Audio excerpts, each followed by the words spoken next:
I am now in the place where you can get personalised videos from all of your favourite celebrities, content creators and podcasters like me. If there is someone you want a personalised message for, a personalised shout out, a birthday message or just something funny, search for Darren Reese Football for Kids on the Cameo app now. Well, I'll be a hitchhiker in an Easter Bunny costume. Hop in. Where you headed? BJ's Wholesale Club to do my Easter shopping. I have so many baskets to fill. That costume is so lifelike. There's not even a zipper. Oh, there's BJ's. I can hop out here. Look at him go. Get a $15 digital coupon when you spend $150 on practically anything in one transaction through April 20th. Coupon will appear in your digital gallery on April 24th. Terms apply. Go to bjs.com/Easter coupon for details. BJ's. Absurdly simple savings. You just realized your business needed to hire someone yesterday. How can you find amazing candidates fast? Easy. Just use Indeed. Stop struggling to get your job post seen on other job sites. With Indeed sponsored jobs, your post jumps to the top of the page for your relevant candidates, so you can reach the people you want faster. According to Indeed data, sponsored jobs posted directly on Indeed have 45% more applications than non-sponsored jobs. Don't wait any longer. Speed up your hiring right now with Indeed.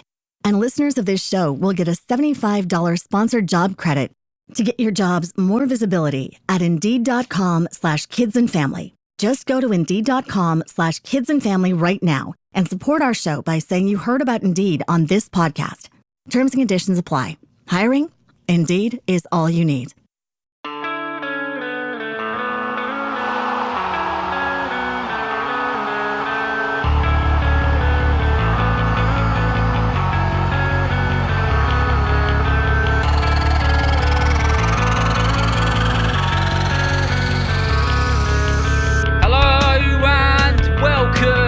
To the Football for Kids podcast with me, Darren Reese. In this episode, we're going to be talking about a football club. A football club that is a little unique because it's the most southerly football club in the UK that has played football at a very high standard, aka in the English Football League. In this episode, we're going to be talking about Plymouth Argyle Football Club, aka the Pilgrims. Before we get into this episode properly, we have one new club captain, and when you're a club captain, you are guaranteed a shout out on the podcast. So, a huge shout out to club captain from Auckland, Hugo, who's been listening to the podcast for about 6 months and listened every single day in New Zealand. He plays for Western Springs Team Japan, and Hugo plays alongside Maya, Ludo, George, Matteo, Elijah, Jaden and Fox. Last weekend, he played an awesome game. Not only did he save 4 goals, but he scored his team's only goal and got the player of the day. So Hugo, a huge shout out to you, a massive shout out to you. Thank you so much for being a listener of the podcast, and thank you for becoming a club captain. It's people like yourself and the super listeners who are keeping the podcast going and flowing. So thank you very much, and a massive shout out to you and all of your team. And of course, to your wonderful coaches as well. Remember, if you want a shout out, you're guaranteed one if you become a club captain. But for now, let's get on with the episode, shall we? The most southerly club in the English Football League is the club that has thousands of fans who make the 14-hour and 800-mile round trip to Sunderland in the Championship to follow and support their side, which is of course the 140-year-old club Plymouth Argyle. It's reported that the Devon club was formed somewhere around 1886, and they were initially formed as Argyle United. Now, Argyle is a bit of a funny name, isn't it? And there's actually a bit of a debate amongst historians why Plymouth Argyle are called Plymouth Argyle. And why they were initially called Argyle has 2 separate opinions in the mix. Number 1 is this. There was a regiment called the Argyle and Sutherland Regiment, and that there were servicemen who served in the regiment who were also a part of the team on and off the pitch. Then there's those that say that they think Argyle is the name of a pub, or in those days a tavern, where the bosses and people involved in the club would meet, the Argyle Tavern. I reckon it might be a bit of both. Anyway, that's why apparently they're called Plymouth Argyle, and their nickname is the Pilgrims. You may be wondering why they're called the Pilgrims. Now, if you haven't been to Devon or Plymouth, it's right next to the sea and it is a beautiful place.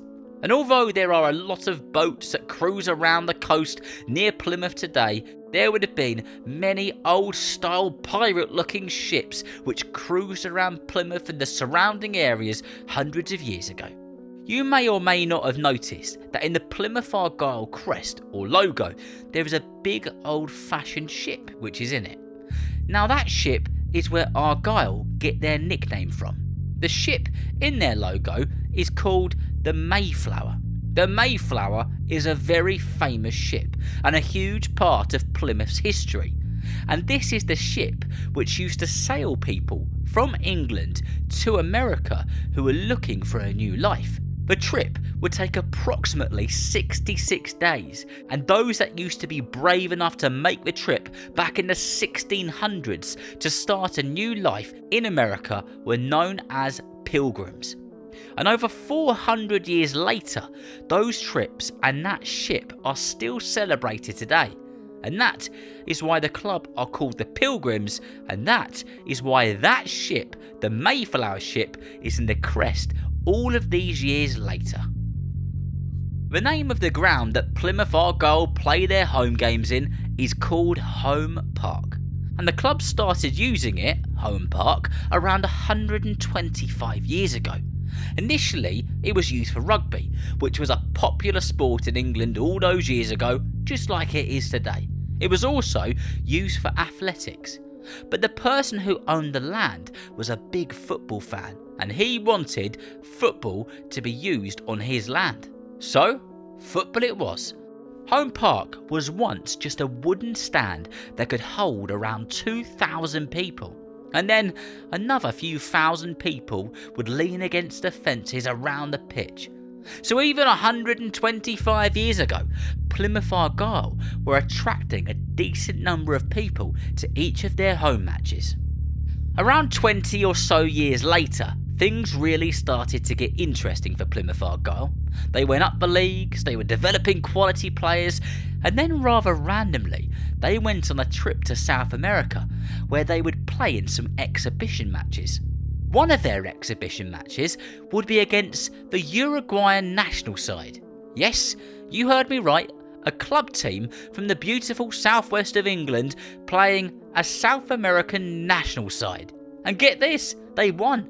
They beat Uruguay 4-0 on their own soil. A little club called Plymouth beating Uruguay. But what makes it even better is 6 years later, Uruguay went on to win the first ever World Cup tournament.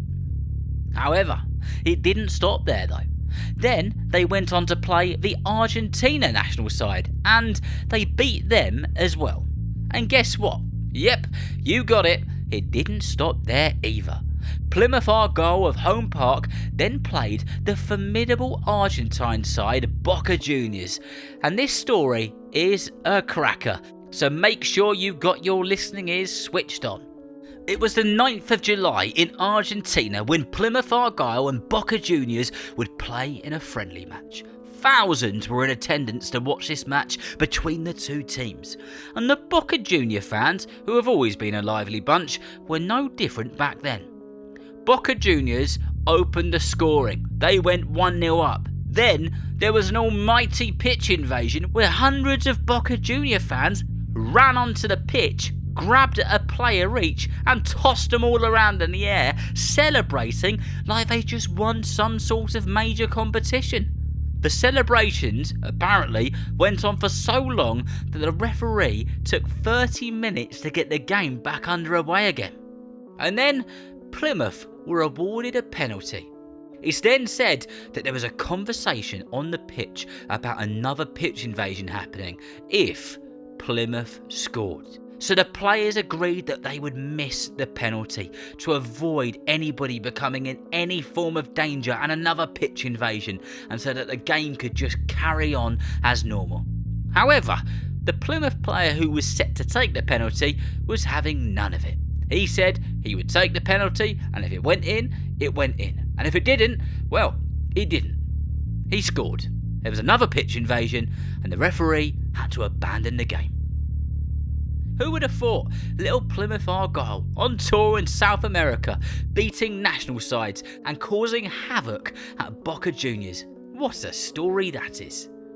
A little later on, and in the middle of World War II, Home Park, Plymouth's ground, would be almost completely destroyed by German bombers. And after the war had finished, it took a lot of money and a lot of time to get the club back up and running again. But over the years, Plymouth Argyle Football Club has experienced some wonderful ups and some terrible downs.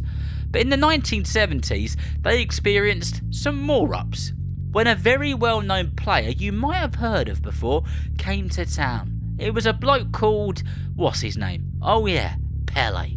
Pele travelled to the beautiful southwest of England as his team Santos played Plymouth at Home Park, and get this, Plymouth won 3-2. Pele scored that day from the penalty spot, but the match almost didn't go ahead. The Santos staff and bosses who had travelled from Brazil couldn't believe how many fans were packed into the stadium to watch this very match, and they quickly picked up on how much money Plymouth Argyle would be making for themselves. So they demanded that they and their players get rewarded with some cash which had come in through the gates.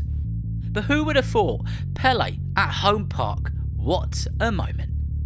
Over the next 30 years, Plymouth would be a bit of a yo-yo club, going up and down the divisions, having stints in the FA Cup that took them to the semi-finals, trips to Wembley for playoffs, and much more. Nowadays, they find themselves in the English Championship, where the competition is fierce. But the team are battlers, and the fan base they have is quite remarkable. Not only do they nearly sell out every single match, but they always take a very healthy support base with them everywhere they go, including away games at Sunderland, which is an 800-mile round trip and a 14-hour driving session at minimum. That is what you call a set of dedicated fans. As I record this today, Plymouth are struggling to keep their chins above the water in the English Football Championship. With Wayne Rooney not long departed as their manager, this season has been a seriously tough one. However, regardless of what happens, they're a club that has shown great times are always never too far away, and their resilience as a team and as a club is second to none. So, who would have thought? From that tavern and those meetings and the servicemen who played in the team to beating the Argentinians and the Uruguayan national side to that historic match at Boca Juniors. Plymouth are a club with loads of history, a club which deserved to be well supported, and a club which has given us some fascinating and interesting things to speak about. And I hope that you really enjoyed this episode. So remember, if you know someone who loves football just as much as you do, then please tell them about Football for Kids. And whether you're playing football soon, watching it on the telly or pitch side, I hope that you enjoy the game. See you next time.